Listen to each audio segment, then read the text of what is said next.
Hi and welcome to the Fahad Hussain YouTube channel and also welcome to the Linear Algebra course. Math Behind Artificial Intelligence के अंदर हम linear algebra पढ़ रहे हैं और वो तमाम टॉपिक्स जो कि मशीन लर्निंग, डीप लर्निंग या डेटा साइंटिस्ट के लिए इंपॉर्टेंट होते हैं वो तमाम चीज़ें डिस्कस की जा रही हैं। प्रीवियसली 2 सेशंस से हमने जाना कि फिशर डिस्क्रिमिनेंट एनालिसिस क्या है और उसके बाद लीनियर डिस्क्रिमिनेंट एनालिसिस में मैथ्स क्या बिहाइंड मौजूद है और वो किन पॉइंट्स को फॉलो करते हुए डेवलप हो रहा होता है, वो सारी चीज़ें हमने जानी। तो ये सेशन हमारा लीनियर डिस्क्रिमिनेंट एनालिसिस का लास्ट होगा, जिनमें बाय यूजिंग दीज पॉइंट्स जो कि हमने प्रीवियस सेशन पे डिस्कस किया था, इरिस के डेटा सेट को यूज़ करके हम प्रैक्टिकल इंप्लीमेंट करेंगे। लिहाजा वीडियो को फर्दर स्टार्ट करने से पहले मैं बताता चलूँ कि इससे रिलेटेड प्रीवियसली जितनी वीडियो हैं वो मेरे यूट्यूब चैनल पर मौजूद है। आप फहद हुसैन CS से यूट्यूब पर सर्च करके मेरे यूट्यूब चैनल पर आएंगे और उस पर क्लिक करने के बाद आप इसके प्लेलिस्ट पर जाओगे और तमाम वीडियोज़ जो कि डिफरेंट डिसिप्लिन्स की हैं वो यहाँ पर मौजूद हैं। विद ईज़ आप इन्हें वॉच कर सकते हैं।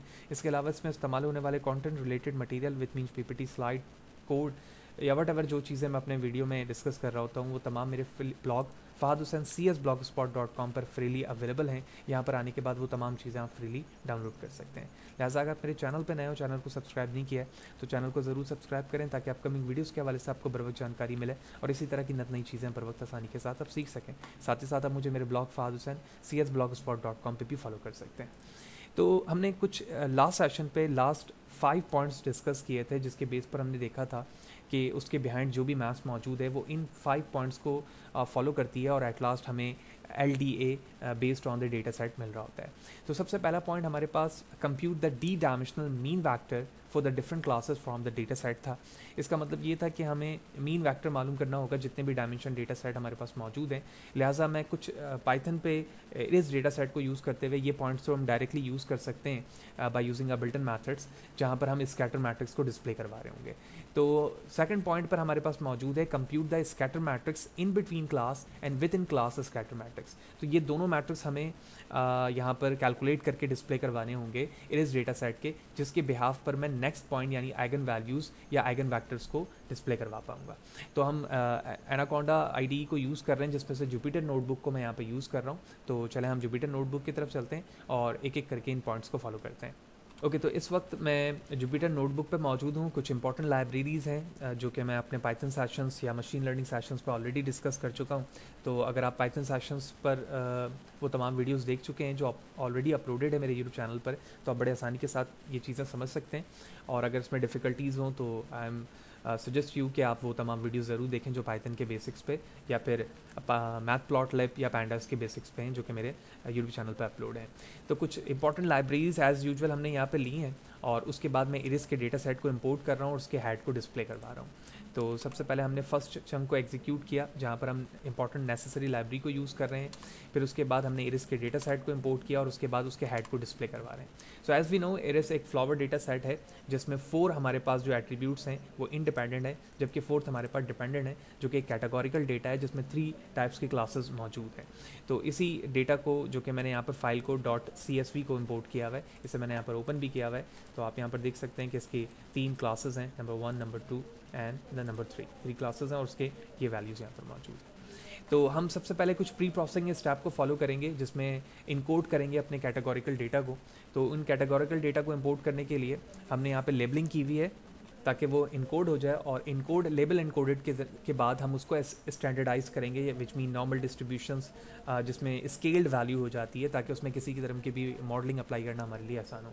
तो हम सबसे पहले हम उसे कैटेगोरिकल इनकोड कर रहे हैं। इनकोड करने के बाद हमारे पास स्टैंडर्डाइज्ड फीचर्स मौजूद हैं। तो स्टैंडर्ड स्केलर को हमने यूज़ करते हुए अपने डेटा को स्टैंडर्ड नॉर्मल डिस्ट्रीब्यूटेड में परफॉर्म किया है या कन्वर्ट किया है ताकि इसमें किसी तरह की मॉडलिंग हमारे लिए इस्तेमाल करना आसान हो जाए। तो यहाँ तक के तो कुछ प्री प्रोसेसिंग स्टेप्स थे।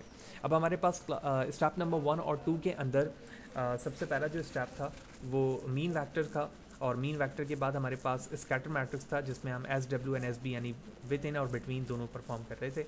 तो यहाँ पर मैं directly by using the train STD जो हमने ऊपर यूज़ किया है, यहाँ से मैं डायरेक्टली SW और SB को डिस्प्ले करवा लूँगा, यानी जिस तरह पॉइंट्स पे हमारे पास ये चीज़ें मौजूद थी विच मीन दिस वन, जिसमें हम with in class scatter matrix को के फार्मूला को हमने देखा था। तो पाइथन पे वो सारी चीज़ें मौजूद हैं, हम directly by using a method उसे परफॉर्म करवा सकते हैं। और इसी तरह से बिटवीन क्लासेस स्कैटर मैट्रिक्स इसका फार्मूला इंडिविजुअल वैल्यूज था, which mean m is the overall mean and mi and i are the sample mean and size of the respective classes. तो ये डायरेक्टली वो तमाम चीज़ें उस बिल्ट इन मैथड्स के ज़रिए से प्रोड्यूस हो जाएंगी। तो हमने यहाँ पर SW एक वेरिएबल लिया है 4x4 साइज़ का अकॉर्डिंग टू द डेफिनेशन, और उसके बाद हमने इसको डॉट ट्रांसपोज के ज़रिए से परफॉर्म करवाया।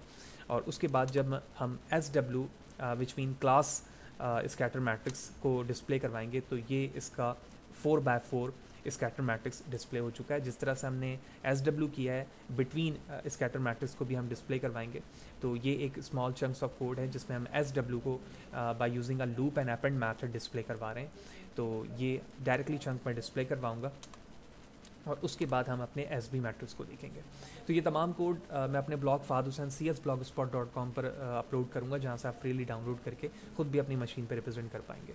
तो इंडिविजुअली इस तमाम कोड्स में क्या हो रहा है, अगर आप पाइथन आपने पढ़ी है बेसिक चीज़ें तो आपको ये सब पता होगा, रीशेप मेथड क्या करता है और फर्दर लूपिंग यहाँ पर किस तरह से काम कर रही है, वो सारी चीज़ें आपको पता है। तो प्रीवियस सेशन पर हम जान चुके हैं कि SW मैट्रिक्स या SB मैट्रिक्स क्या है, तो फाइनली हम उसको सिर्फ डिस्प्ले करके देख रहे हैं। तो हम इस वक्त तक हम 3 पॉइंट्स को यहाँ पर डिस्प्ले करवा चुके हैं। उसके बाद हमारे पास पॉइंट नंबर 3 था जिसमें हम eigen value and eigen vector को डिस्प्ले करवा रहे थे। तो according to the point number 3 हमें eigen vectors and corresponding eigen values यहाँ पर अपने उस स्कैटर मैट्रिक्स के लिए डिस्प्ले करवाना है, और उसके बाद हम उसमें से largest eigen value eigen vectors को पॉइंट नंबर 4 के मुताबिक डिस्प्ले करवाएंगे। तो calculate the sorted eigen values and eigen vectors of inverse SW dot SB, ये वही फार्मूला है जो हमने प्रीवियस सेशंस पे देखा था। तो इस बेस पर हमें वो वैल्यूज़ यहाँ पर डिस्प्ले होकर मिल जाएंगी, और ना सिर्फ वो डिस्प्ले होंगी आइगन वैल्यूज़ बल्कि वो डिसेंडिंग ऑर्डर में मिल रही हैं। तो इन डिसेंडिंग ऑर्डर से मिलने का मतलब ये है कि हम बड़े आसानी से अपने लार्जेस्ट आइगन वैल्यूज़ को यहाँ पर गेट कर लेंगे according to the points of this. उसके बाद एट लास्ट हमारे पास फीचर्स हैं जिसके ज़रिए से हम अपने आइगन वैल्यूज़ के फीचर्स को न्यू फीचर स्पेस पर डिस्प्ले करवाते हैं, ताकि एक फीचर स्पेस से वो दूसरे फीचर स्पेस पर जाए। जब ये वैल्यू डिस्प्ले हो जाएगी तो फाइनली हम अपने प्लॉट में वैल्यूज़ को देख सकेंगे, which mean plot transform feature in LDA सब स्पेस, यानी जिस सब स्पेस से हम दूसरे सब स्पेस पर कन्वर्ट होकर जा रहे हैं उस पे फीचर हमें किस तरह से दिख रही हैं। तो इसमें हमारे पास कुछ कॉलम क्लासेस हैं, LD1 LD2 और सिंपल एक क्लास जिसके हेड को मैं यहाँ पर डिस्प्ले करवा रहा हूँ। तो ये LDA1 है और ये LDA2 है, यानी 2 सब स्पेसेस बन रहे हैं उस पर, क्योंकि यहाँ पे 3 क्लासेस हैं, उस क्लासेस की वैल्यू डिस्प्ले हो रही है। एंड देन फाइनली हम उसके अपर सेंटर और SWO फीचर्स को यहाँ पर डिस्प्ले करवा रहे हैं। तो ये फाइनल हमारे पास आउटपुट रिजल्ट है जिसमें 3 क्लासेस इस वक्त यहाँ पर by using the linear discriminant analysis which mean LDA यहाँ पर डिस्प्ले हो रही है। और हम finally by using the all approaches of the points which mean 3rd, 4th and 5th हम सब स्पेस पे कन्वर्ट करवाने के बाद उसे फाइनली विजुलाइज कराने में कामयाब हो चुके हैं।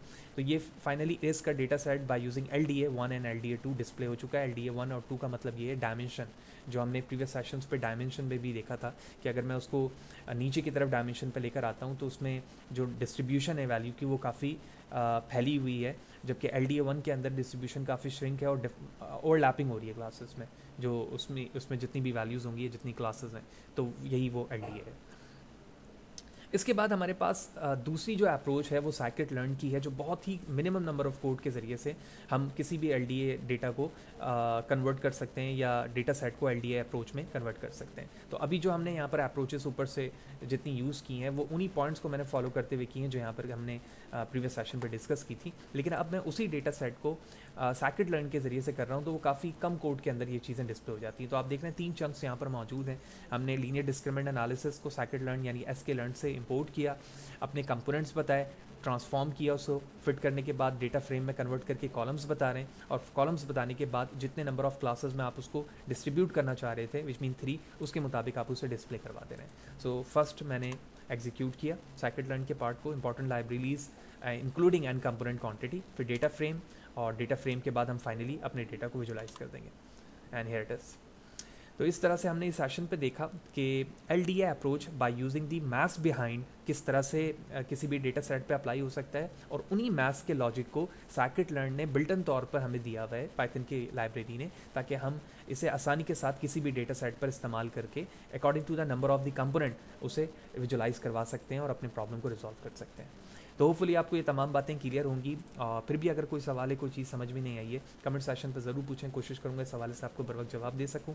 प्रीवियस सेशंस और उससे पहले जहाँ पर हमने फिशर डिस्क्रिमिनेंट एनालिसिस पढ़ा था, ये तीनों सेशंस देखना बेहद ज़रूरी है, तभी आप इस सेशंस को या एलडीए के मेथड्स को और मैथ्स बिहाइंड एलडीए बड़े आसानी से समझ सकते हैं।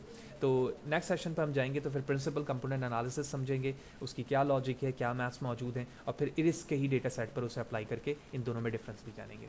Thank you, see you there.